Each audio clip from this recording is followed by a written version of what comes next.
时间科技到底从何而来？远古的神明会不会来自于遥远外星的宇航员呢？这是联盟号宇航员们出征前的照片，他们手里都提着一个方形的手提箱。匪夷所思的是，在亚述王朝宫殿的遗址中，竟然也出现过类似的雕刻，甚至还有这只本不属于那个时代的手表。不仅如此，手提袋雕刻几乎遍布着世界各地，从美索不达米亚到中美洲，再到亚洲和非洲，以及与世隔绝的大洋洲。为什么这些相隔数万里的古老文明会出现共同的文化记忆？这些手袋代表的究竟是什么？难道这就是远古的真相吗？还是说，在很久以前，古人就曾经见过这些东西，并把它记录下来了吗？顺着这些思路，我们再细致地梳理下手提袋出现的时间和地点。原来，一切有关史前的真相就隐藏在这其中。手提袋雕刻最早出现在土耳其的哥贝克利石阵上，距今12000年。石块上的图案不仅对应了当时的星图坐标，甚至还预言了未来可能发生的星象变化。让人难以解释的是，为什么如此伟大的文明会突如其来地出现在地球上，随后又突然间消失不见？而就在手提袋文化沉寂了6000年之后，在土耳其旁边的两河流域中，又突然出现了一个以阿努纳奇为神话背景的古苏美尔文明。可是，翻遍整个苏美尔出土的雕塑，都没有出现过手提袋的雕刻。而苏美尔女神宁呼尔萨格手中拿着的，却变成了一种类似水果的东西，它代表的究竟是什么？还是说，这只是手提袋文化的另一个版本吗？时间一晃，又过了近3000年，在古埃及出土的浮雕上，众神手中提着的东西却变成了一个名叫安卡的装饰物，它象征着生命和永生。与此同时，阿卡德人在征服了苏美尔之后，又建立了一个庞大的亚述帝国。而我们如今所看到的有关阿努纳奇的形象，大部分出自于古亚述王朝的遗址。让人费解的是，伴随着手提袋出现的同时，还有另一个让人毛骨悚然的奇异雕刻，一个本不该出现的类似手表的装饰物。在所有关于手提袋的雕刻中，几乎都有过它的存在。它的出现彻底颠覆了考古学家们的认知。难道说西秦老先生讲述的故事是真实发生的历史吗？还是说阿努纳奇真的是来自于所谓的尼比努星球上的外星神吗？真相似乎变得越来越扑朔迷离。所谓的史前痕迹以及那些光怪陆离的神话故事，会不会就是那个时代的最真实的记忆？随后，手提袋文化在沉寂了1500年之后，再次出现在亚美尼亚高原上。紧接着，在距今1700年前，又出现在欧洲的波斯尼亚地区。让人匪夷所思的是，两个相距数万公里的玛雅文明，也几乎在同一时间出现了相同的手提袋文化。可是，玛雅文明却突然间消失了，至今还未找到它消失的原因。而就在玛雅文明衰落之后，中美洲崛起的阿兹特克文明又再次出现了手提袋文化。区别的是，雕像手中拿着的却像是科幻电影中的一种武器。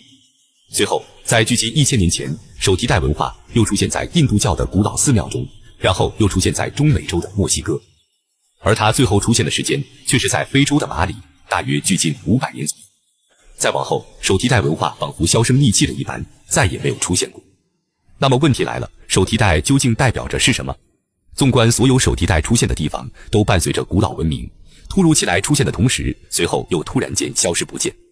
那么有没有存在这么一种可能，手提袋文化会不会就是人类集体潜意识下所幻想出来的产物呢？还是说手提袋所代表的是一种智慧与科技呢？在距今12000年前，也就是手提袋最早出现的时间，在新仙女木事件中幸存下来的史前人类，为了延续文明的种子，向全世界传递科技和智慧。这也就对应了为什么手提袋文化出现的地方会出现高度发达文明的原因吧。当然，这些推测也仅仅只是猜想，并没有任何的依据。那么你觉得手提袋代表的究竟是什么？欢迎留下你的见解，也许有关史前的真相就出现在评论区中。这里是物语百科，关注我，你就知道的太多了。看完这个视频，你或许会明白，为什么马斯克旗下的所有公司几乎都在为登陆火星做准备。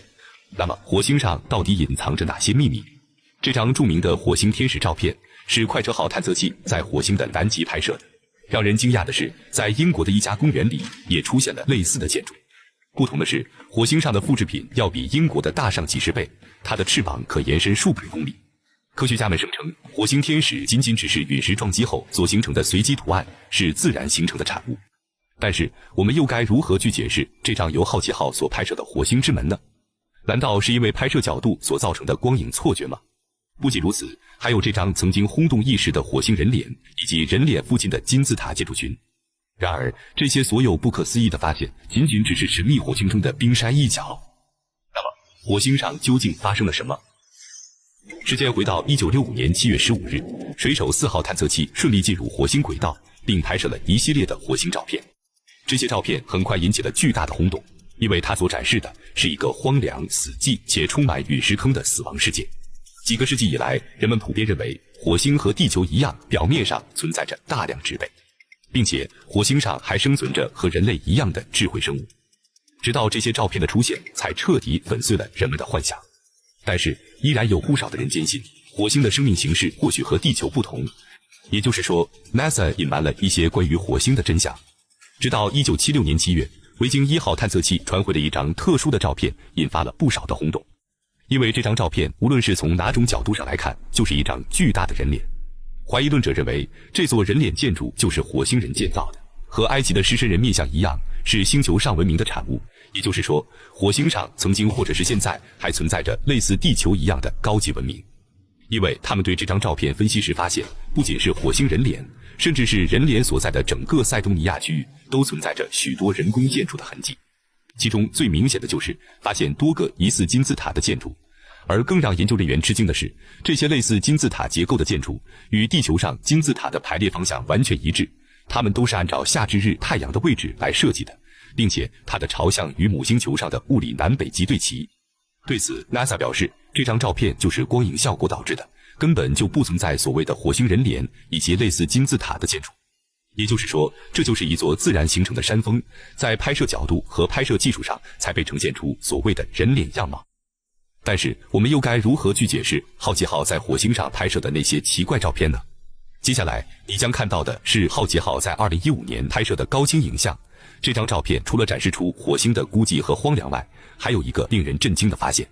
在照片的左下角赫然出现一个勺子状的奇怪物体，这个漂浮的勺子在媒体的报道下很快就引起了轰动。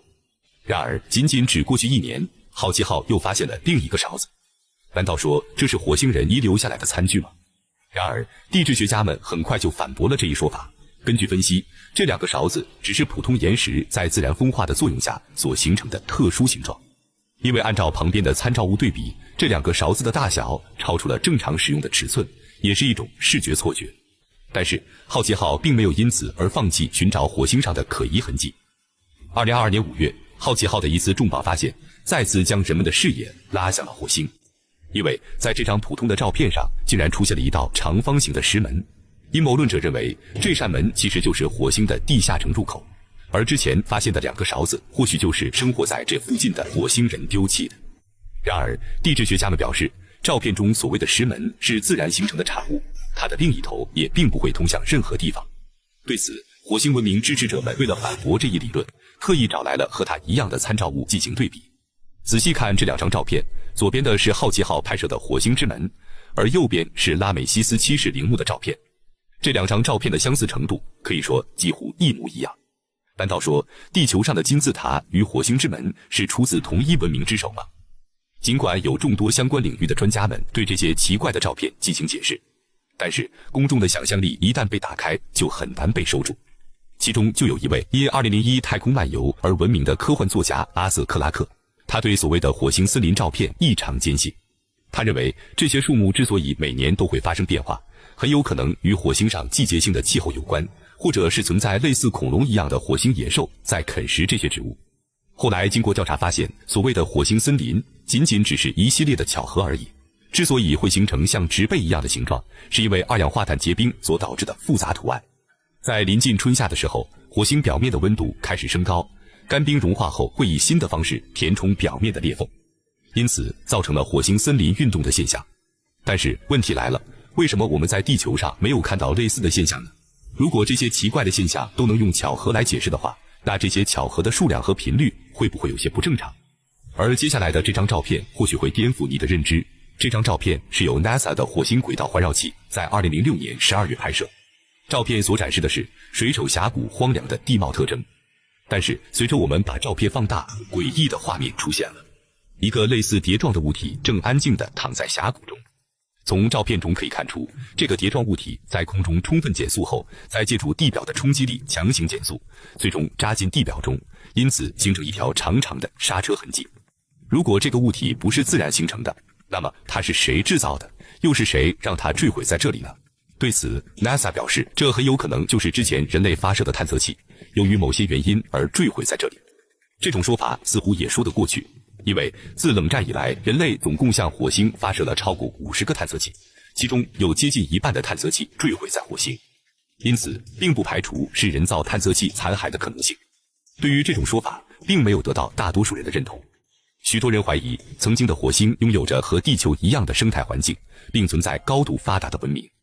后来因为某种原因，火星上的环境发生了翻天覆地的变化，以至于形成并不适合生命生存的环境。或许火星文明可能并没有被完全摧毁，又或者说他们应该还有幸存者，而我们在火星上的奇怪发现应该和他们有关。2017年，火星轨道环绕器拍到了一个类似小蝌蚪的照片，再次印证了这种猜想。虽然它的头部只是一个普通的陨石坑形成的，但是它的尾巴却有力地证明了火星上曾经有水存在的证据。据科学家们推测，这条尾巴极有可能是陨石坑中的水流冲刷造成的。不仅如此，根据 NASA 提供的照片，我们发现了更多水流冲刷过的痕迹，比如这条干枯的河床以及类似赤铁矿的结晶体。因为只有流动的水才能形成如此独特的形状，也就意味着在很久以前，这个位置应该存在着一条河流，而在河流的两侧或许出现过高等文明。如果这种推测是正确的话，对于人类来说，这只能是一个坏消息，因为根据大过滤器理论，他们的下场也将是我们最终的结局。这里是物语百科，感谢关注。